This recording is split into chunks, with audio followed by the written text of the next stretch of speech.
There are security laws that help us even restrict trade to save the national security interests.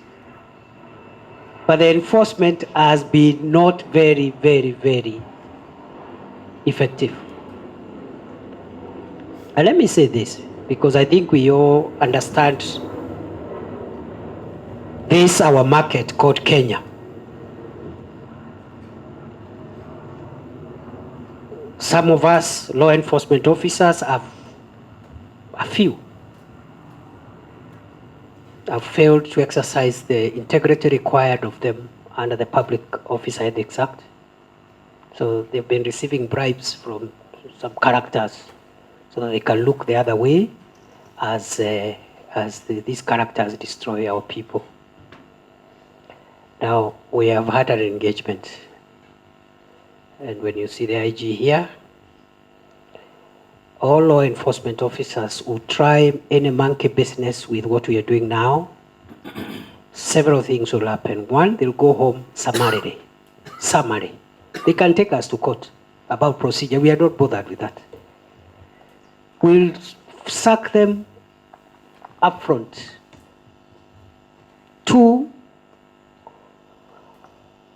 we are amending the law governing killing people through these dangerous drugs and killer drinks so that we make the regime applicable to people who perpetuate that threat be prosecuted in a scheme similar to how we prosecute terrorism and other organized crime. So if you are a police officer or a county commissioner and you take a bribe, you allow some characters to go and kill people, it's not enough to sack you. We will treat you like we have treated the fellow who killed hundreds of people in Shakahola. It's a terrorist. So we sack you, then we charge you under organized crime related laws. We keep you in custody for a year so that you don't, even before charging you. Then we keep on appealing the outcome of the court forever to keep you in the courts for the next 20 years so that you eventually you are in prison for life.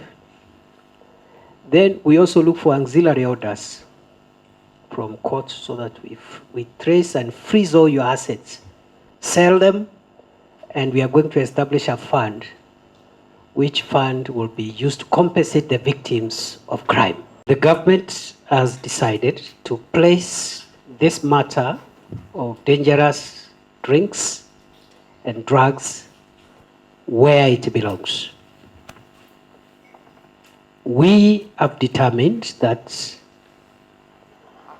the manufacture, sale, distribution, and consumption of drugs and killer alcoholic drinks is a matter of national security. It is an existential threat to the future sustainability of Kenya.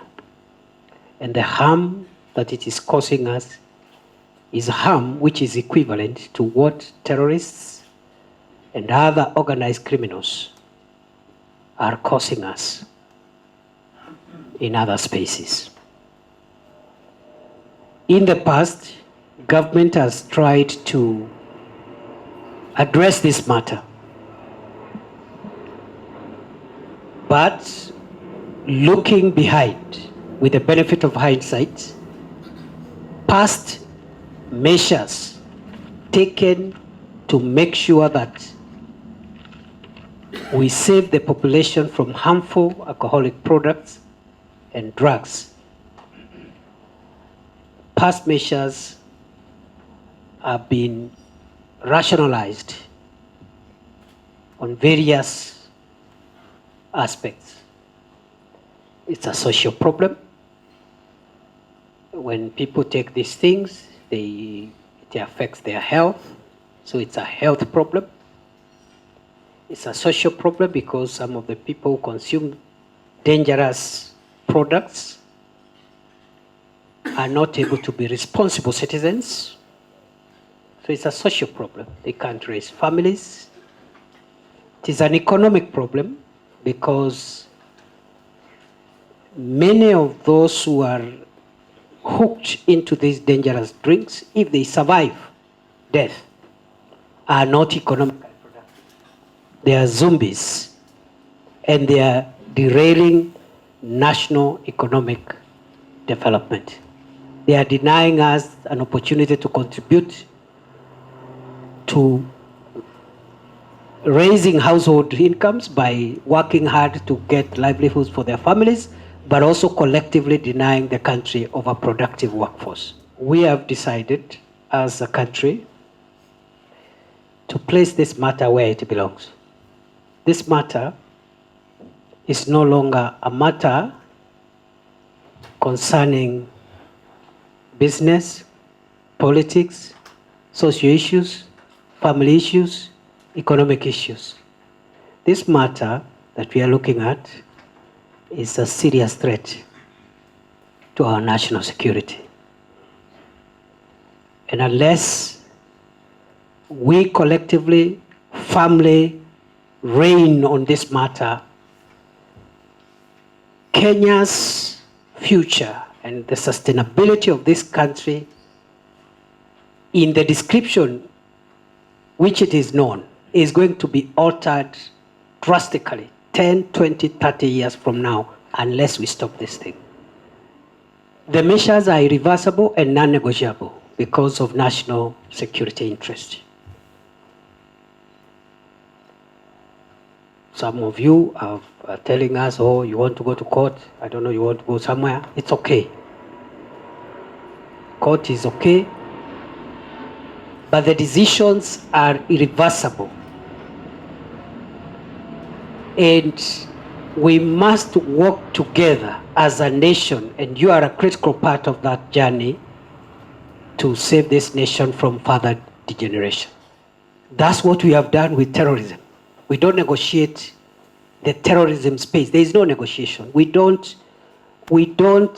anything else is secondary, including court orders. They are secondary to us neutralizing terror. So I thought we should just agree. If you want to waste time with court, it's fine. There's no problem. But this one, we will not back off. If we back off, we don't have Kenya for tomorrow. And it will be very irresponsible if we supervise the demise and the destruction of the country.